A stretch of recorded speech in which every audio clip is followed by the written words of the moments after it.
This is the Self-Taught or Not podcast with Dylan Israel and Eric Hanchett, where we teach you the do's and don'ts of software development from two software development professionals, one self-taught and one not. Today, we're going to talk about back-end versus front-end development versus others. So I'm going to tell you guys all about back-end development, what it is versus front-end development. And the reason why you guys probably should care is we're going to really focus on what are the different choices. This is, especially if you're a new developer, this is an important career path choice that you need to make pretty much from the start. And also, I've gone on from moving from the back end to the front end. So I have some experience about what that transition was like. And so I think that'd be interesting to talk about. Yeah, definitely. You'll typically focus, even in full stack roles, on one of these, and then you'll sort of fill in the gap of the other. But maybe you'll just do one or the other as well. The majority of my career has been front end, so it'll be a nice little fun talk. Exactly. So we're going to talk mostly about web development, but we'll kind of hint on some of the other career paths you can take. And as Dylan said, a lot of positions out there say full stack, but when you actually get into it, you'll find out that you're really either a front-end developer that's doing a little bit of back-end or you're a back-end developer that's helping out with the front end. I don't see too many positions where they have one guy doing both nowadays, but I'm sure in some companies that's true. I would say like smaller companies where they're just not only are you doing the front end, the back end, you're doing the UI UX, you're doing quality assurance, you're doing video editing, you're managing customer service.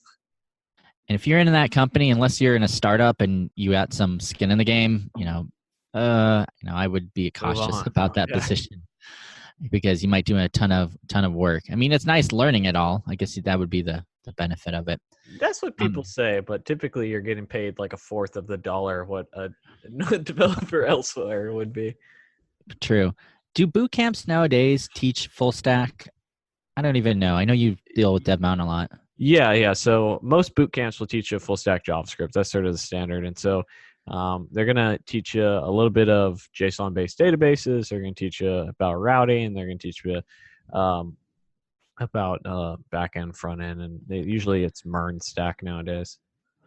So for people who don't know, that's MongoDB, Express, React, and Node. Yeah. React is still pretty big. So that kind of dovetails nicely into the first topic, which is the back end.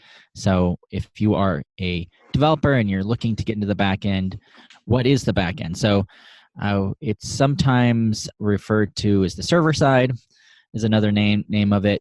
So really in this type of job, when you're looking at the back end, you're really kind of working with the front end as it's kind of like a client-server relationship. The client sends information to the back end, and the back end ends up doing something and sending information back. So this is where you are going to deal with databases. So there's something called like NoSQL and SQL databases. We just mentioned MongoDB, which is more of a NoSQL database. And then you also have like a SQL database that does MySQL and Postgres. I think you can actually do NoSQL and Postgres too. I'm not 100% sure. But you're going to be writing queries. You might have there's something called ORMs out there, which are like relationship management, where you can, instead of writing queries, you be writing that inside your code. You might, there's a lot of different types of frameworks for the back end. So I'm going to try to kind of list a few. Ruby is a programming language, but the equivalent on the kind of the framework or web framework side of that would be something called Ruby on Rails. I think, would you say, Dylan, Ruby on Rails used to have its heyday about 4 or 5 years ago, but it's slowly being eclipsed by Node and other back-end frameworks? I would say yes. So when coding boot camps sort of started coming about, they were teaching Ruby and Ruby on Rails, and then they made a transition to Node and MongoDB and Express and the various sort of packages. And I think part of that is just the market, right? And I personally advise people to, I mean, you like Ruby, great, but you're going to probably have a harder time getting jobs because there's a bunch of Ruby devs and not as many new projects starting in Ruby nowadays. And I don't want to work in legacy, but that's sort of, I think, the direction it's going. Ruby blew up a few years ago. And of course, Ruby on Rails, they have version 5 out. I mean, it's still getting updated. Plenty of sites and projects are still using it, but definitely not quite as popular as it was before. Node, we just talked about Node Express. That's another backend language. Node would be a way you can create. Node is a Yeah, JavaScript V8. How would it's you a, describe it? so they would. It's essentially Node is a consistent container running JavaScript. Is how I like to think about it. It's a runtime, and so in the past JavaScript's been sort of stuck in the front end as sort of a script language, but they've taken it and turned it into a server essentially. And the Express is sort of the framework that you're going to use to handle some stuff like your routes and all that sort of all the stuff you traditionally would do with a server side language. And Express is probably one of the more popular frameworks, web frameworks for Node. However, there's certainly more out there. There's more kind of framework out there for Node that people use. There is Python. If you're leveling the Python programming language, Django is kind of one of the really popular backend frameworks. And what I mean by kind of web framework is it's going to set everything up so you can easily take in HTTP requests, do post, put, all those HTTP methods easily, and it's going to make it a lot easier for you. Elixir is kind of a more functional programming language. Phoenix is kind of the back end, or Phoenix is more like the web framework for it. I'm not going to even get into it, but the .NET stack is pretty big. You've worked at a couple places using the .NET in the back end, right? Yeah, I actually really like it. So like if I was ever going to branch out from JavaScript and dive into C# and .NET, I thought it was quite nice. The one thing that I struggled with was .NET relies very heavily on I want to say it was the link sort of. I don't know if it's a library technically to do their queries, but that was something that I always struggled a little bit with to get comfortable with, which is sort of like a language within itself. Do they call them DSLs, domain specific languages? Yeah, exactly. Link is one of those. And then Java. Java has been around for many, many years. I think older than some of the .NET stuff out there.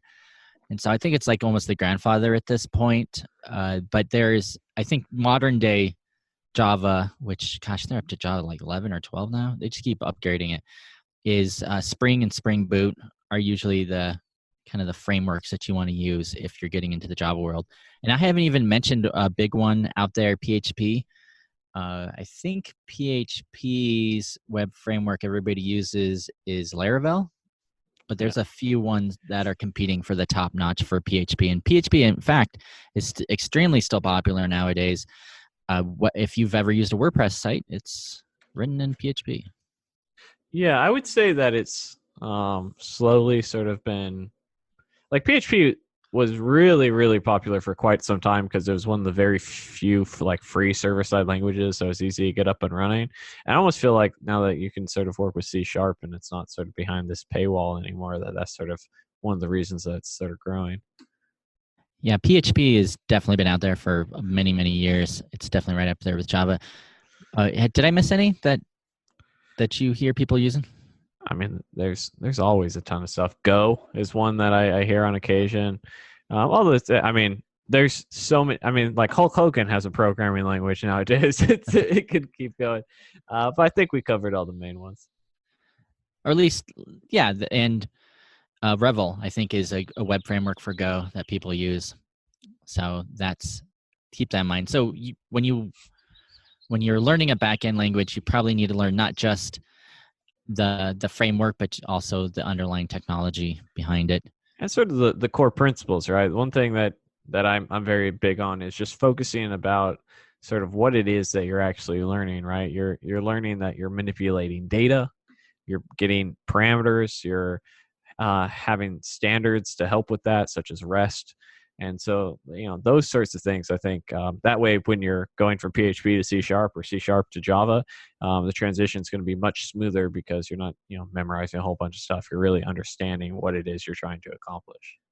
Yeah, I think if you work in the back end to that point, you really need to understand how information is passed in between the client to a server on the web.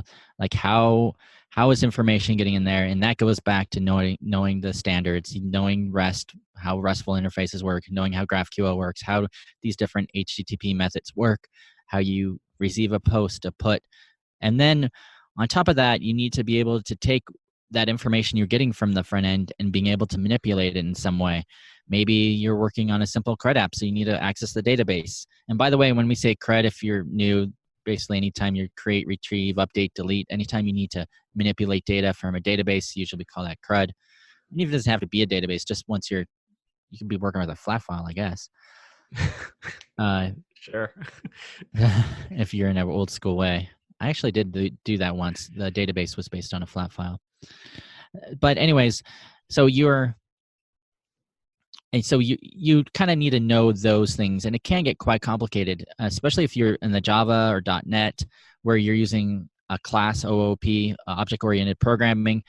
You're dealing with a lot of classes and a lot of interfaces, a lot of abstract classes, and I've worked on many back-end applications because I did back-end development for many years, where it was really complicated. Like I was pulling one class from here, and there was 6 other classes that was kind of intertwined in between, and so it's a lot of work, and it has its own complexity. A lot of times you're working with, nowadays, the modern day way of creating apps is you have your back end is basically just essentially an API. The front end just contacts it to grab information, and either it sends on some authentication token if it has to be authenticated. But so that's the way it works. So the back end is going to be responsible doing things like contacting third-party APIs, and it's going to be responsible for handling authentication. So there's quite a bit of complexity to it still to this day. Yeah, and probably a very common one is like, contacting payment providers, like, real life stuff where you're now, charging people's credit cards, and you need to protect that data and all this sort of, we've all heard about craziness in the news, but those might be some of the third-party APIs we're sort of talking about. So the drawbacks of back-end development. So if you are like an artistic or you really love design, I mean, this is not the job for you. That's not what it's involved at all. Like I mentioned before, it can be quite complex, just dealing with all the different APIs, dealing with authentication, dealing with different frameworks. The queries, right? So depending on how complicated the data models are, being able to query that and really figure that out is, to me, probably the most complex part. I worked at a company once where the back end had to work with a liquid base and do all this, and Jasper reports, and had to do all this reporting. And we would have these transact SQL queries that were like hundreds of lines long. It would be really complicated, and we'd have 10 different joins between 10 different databases, or 10 different tables, that is. So yeah, just to get your head wrapped around that's pretty complicated. Sometimes some companies have SQL DBAs just to do that part of the code because it becomes so complicated. Yeah, and I mean, that's all. It's definitely been growing in that direction also, as companies are realizing that they can get insight into their analytics and their sales and stuff like that. So that specific role seems to be growing quite a bit.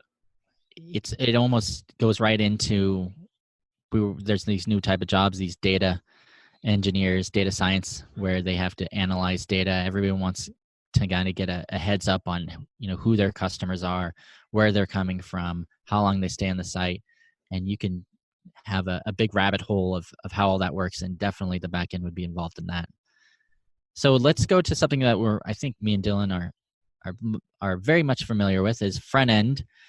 So this kind of career path is you're essentially working in the browser and user interface mostly. So you're creating JavaScript and CSS and HTML to make so that the client and the people that will see it, your end users, will be happy.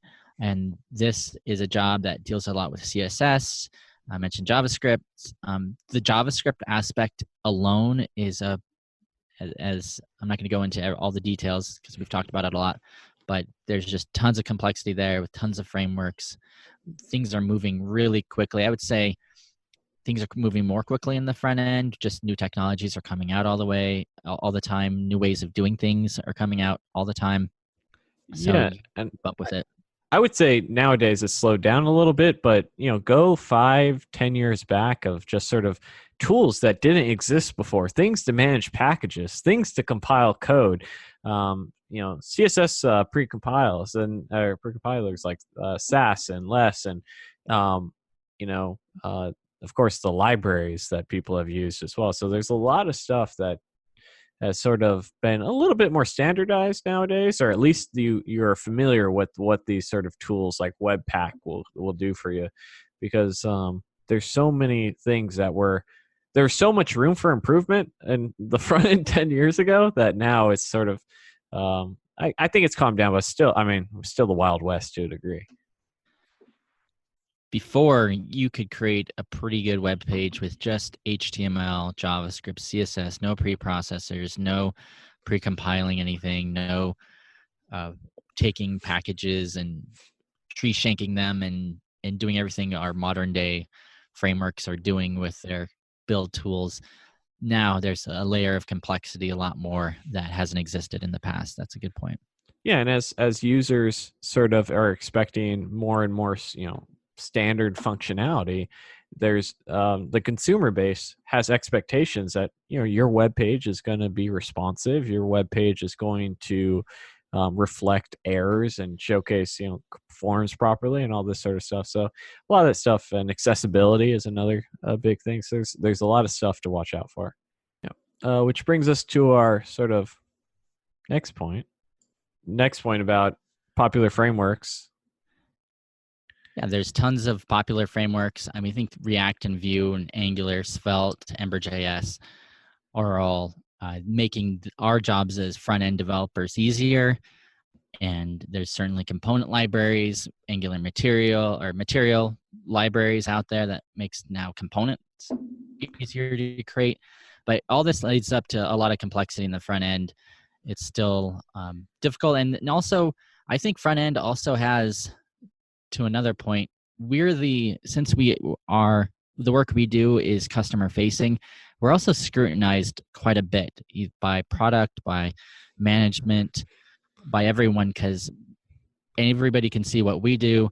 It's like the easiest feedback someone can give from management. Like, they don't understand anything on the back end. They don't understand querying a database and showing data or talking to a third-party API. They care that on the front end, when someone puts their login name and password in, that it actually works.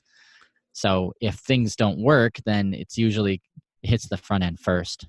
Yeah, it's not only that it works, maybe that it works and that you're telling the user, hey, it's doing something, it's just not staying there, and that it works fast. Like, I mean, nowadays there's so much sort of emphasis on having a fast site, and but still having a very functional site as well, which is sort of, it's kind of goes in two different directions. With all these features, we don't want it to go any slower. So you have to handle that in a very interesting ways, like lazy loading modules and organizing your app in such a way that you can actually do that, and a lot of different solutions to that problem. Having at least having some management that has some technical knowledge also really helps with that problem too. So they can understand, what we can do and what we can't do. One other thing to kind of wrap up the front end kind of description of what it is a big part of front end is design. So if you are a creative person and you like to be able to creatively make something fun, a lot of companies are going to give you that option. Some companies have their designers that will, this is the only way you can do it. But usually most companies will give you some leeway on the design. Some companies are like pixel perfect or nothing, but I think a lot of times you can be a lot more creative in this and get that involved in your skill set. Drawbacks of the front end. So I want to say that it's not as big as the issue as is today as it was in the past, but working with old browsers used to be a really big issue. So the modern day landscape is, if you can get it working on Chrome, you're probably okay with Safari. Maybe you're going to have some problems with mobile Safari, like on an iPhone, but for the most part, you're probably going to be okay. In the past, it wasn't like that at all. It was pretty much you had to get it working on all the browsers, and they all implemented things a little differently. And of course, we've all heard the horror stories of Internet Explorer and how it was so terrible. And luckily, that has gone to the pasture, and most of the time, most Internet, Internet Explorer is like herpes to the front end. It's just something that causes you pain, discomfort, and a burning sensation that it comes around every now and again. Like that's literally how I think of Internet Explorer. Yeah, there's a lot of I hate God. It just makes me angry. IE11. Do you still support IE11? That's the So question I get. I am so against IE11 that I won't unless I'm specifically told by people to support it. I don't go out of my way, but I don't think about supporting it. So like I don't even check it. No, not. I will go. I will work for 2 years to just have things break on IE until someone says something. I don't care because it's ridiculous to support something that your market unless your market demographic use it like a pretty much just governments and massive corporations that are forced onto IE. They're the only market share. There's something like 3% of people using it. It's all in government, as far as I'm concerned. So, support things that make sense, and there's a trade-off with this stuff. If you support it, then you're making a developer's life harder, which means you are causing more issues in the code base and having to integrate more complex solutions for things, which then costs time, energy, and money. So you got to sort of weigh the pros and cons with it. Yeah, get that garbage out of here. That's what I say about IE11. We went back and forth at companies I've worked at, but I think the consensus is that it's so low, such a small share of users that it's not worth the hassle anymore. And unless we have users complaining, we don't really do anything about IE11. I will say I'm at the point now where I create a new feature. I make sure obviously it's responsive and it works on Chrome. And then sometimes I'll do a quick pass in Safari, but that's about it. Like I don't really go in and test as rigorously on Firefox and all the mobile browsers that I know some companies do. I think our QA probably does that, but I don't know.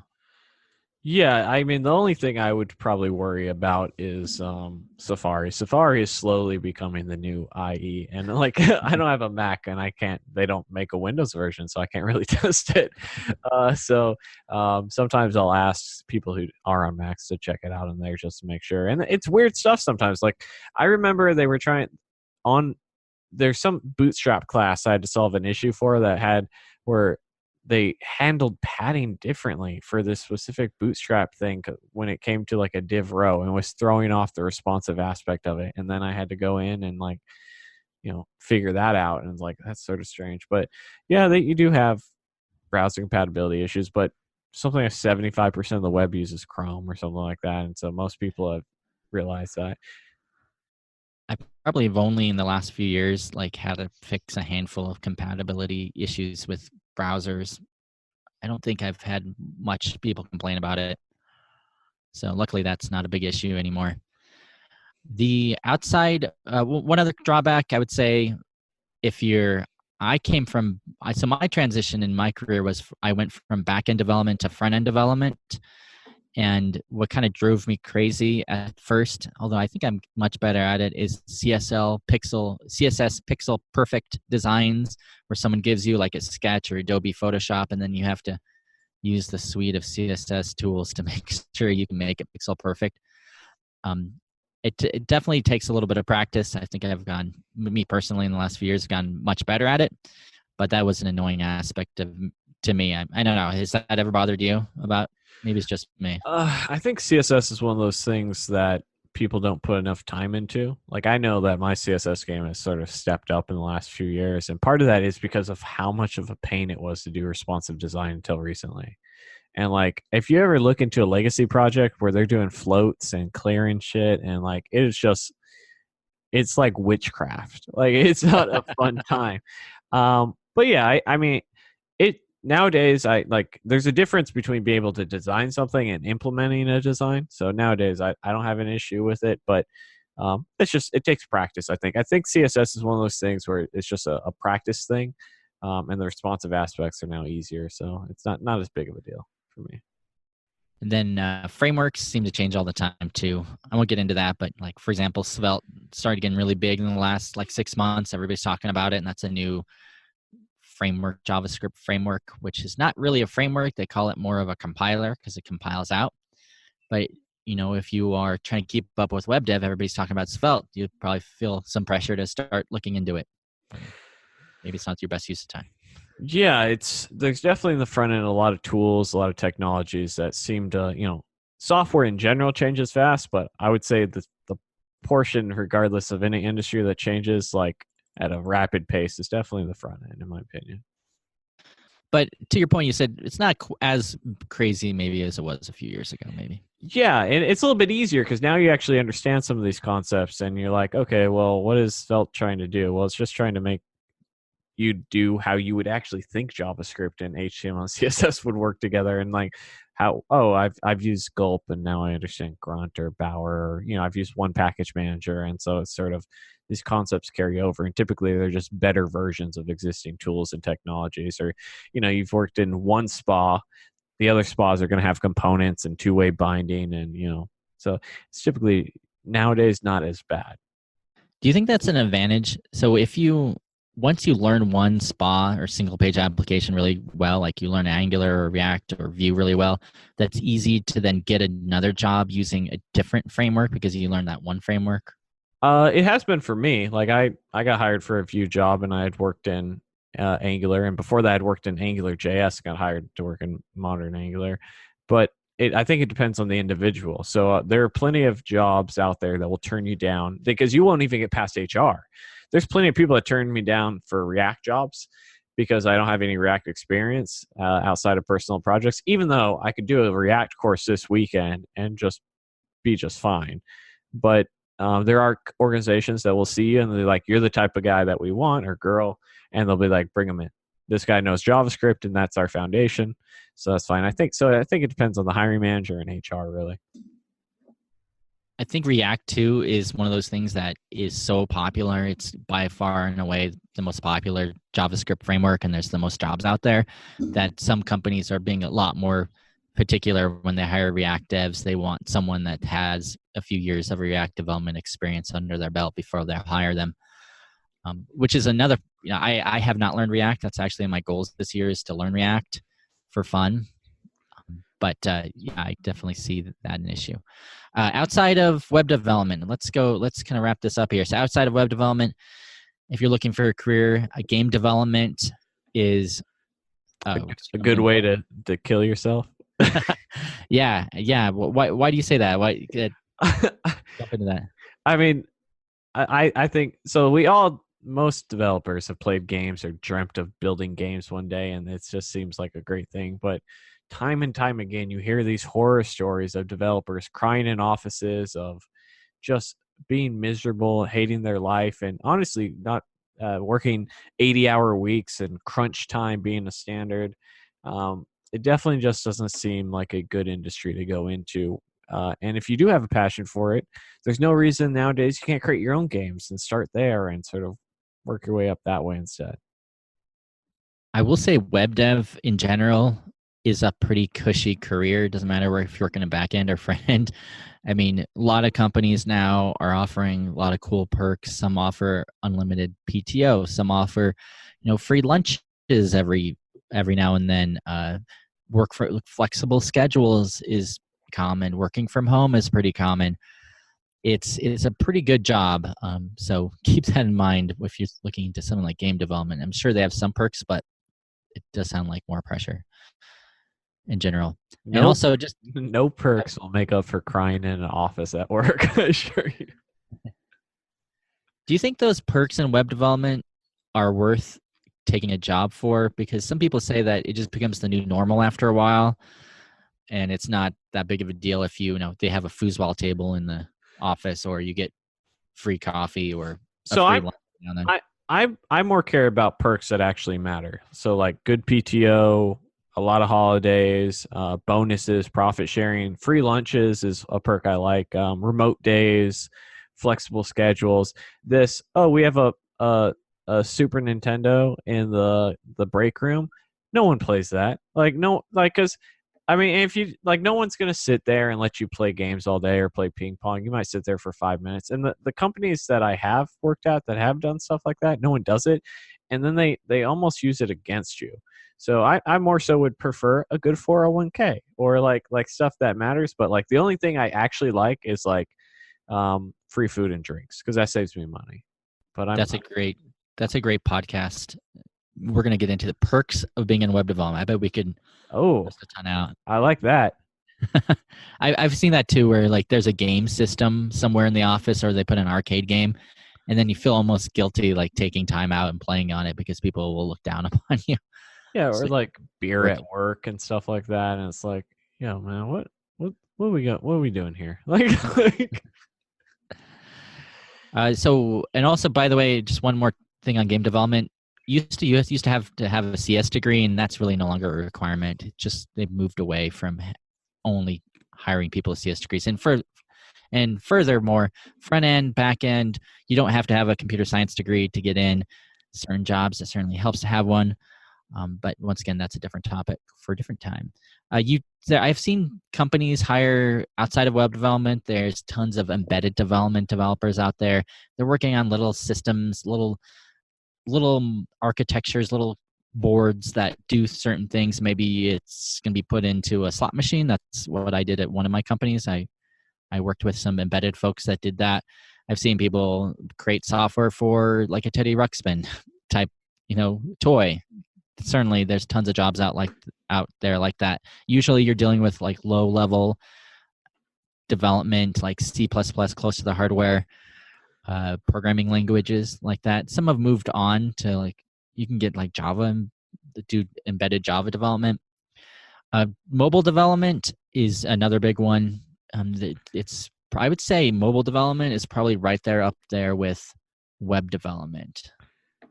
yeah, I would say that there's slightly less jobs, but and also so I've had an interesting take on this about whether or not mobile development will even exist in 10 years.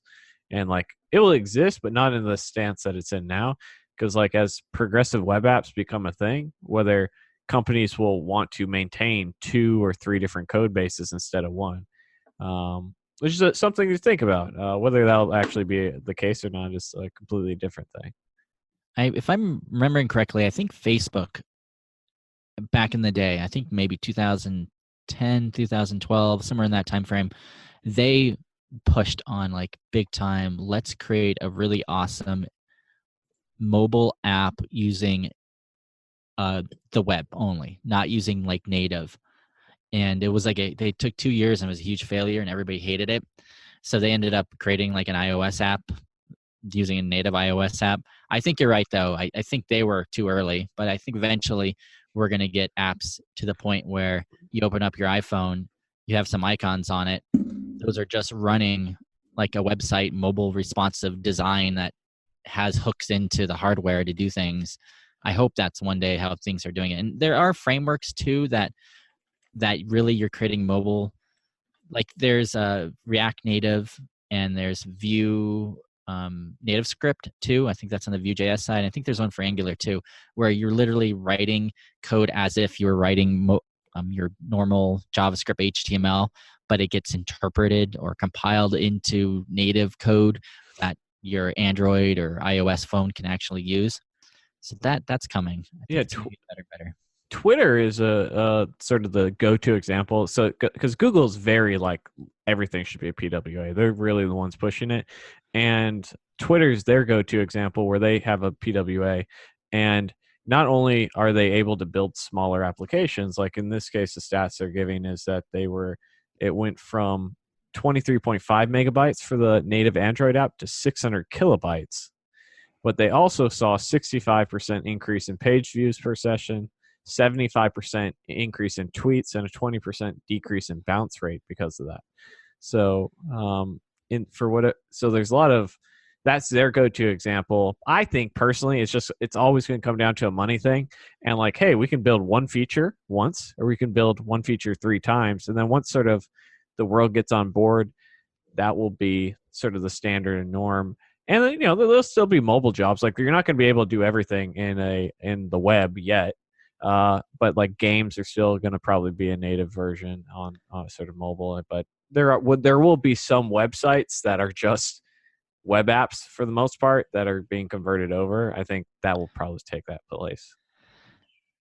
And for those who don't know, progressive web apps is like you're creating like app-like experiences on desktop and mobile, but they're delivered via the web. And so it's a sort of standard that people are coming in terms with. And so you can create really cool experiences and almost like they're just an app on your phone. I know Apple has been not the greatest at allowing people to do that. They haven't opened up. They're dragging their feet because they make like $30 billion a year on on apps. On the App Store, exactly.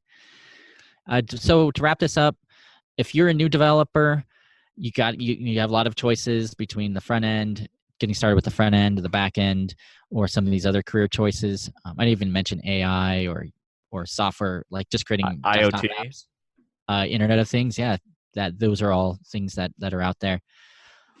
I would say if you have no development experience at all, I think the front end is a great place to start because you're going to learn JavaScript, and I think HTML and CSS. All my gripes on CSS it's still a lot easier than jumping into an actual programming language, which you'll need to learn. But I think you can kind of ease into the front end a lot easier. And if you're self-taught, I think that learning JavaScript, starting there is a good starting point. Yeah, definitely. And also one quick note, if you're joining something like they call it the Big Five, that's like Google, Microsoft, Amazon, Apple, they're not going to quiz you on different front end or back end. It's not that big of a deal with them. They're more interested, can you program? I think me and Dylan have both interviewed for these companies, and they're really interested. Can we solve an interesting algorithm problem? Can you solve this coding problem? They're not looking specifically, can you create a front end app? Can you create a back end app? Yeah, they're looking for some of the sort of higher level, sort of more traditional computer science items. Mm-hmm. All right, that's all I got today. I'd love to hear your guys' feedback, so leave a comment or tweet me at EricCH. Yeah, do that shit. Hey guys, thanks for watching. If you want to find more about what I'm up to, go to dylanisrael.com. And if you want to know what I'm up to, you can check out my website at eric.video. If you haven't already, please leave us a 5-star review on iTunes. It really helps us out. And if you do, you might even be featured on our next episode. Don't forget to check out the website at selftaughtornot.com. From there, you can sign up for a mailing list where we give away free courses and a bunch of cool stuff. And we'll also let you know when the next episode comes out. And finally, if you didn't know, we have a Facebook group. It's called Code, Tech, and Caffeine. We have over 10,000 members, and you can find the link at selftaughtornot.com. So come join us. We have tons of developers willing to help you guys, mentor you guys. Check it out. Just make sure you go to selftaughtornot.com and check out the Code, Tech, and Caffeine link. Thanks, and take care.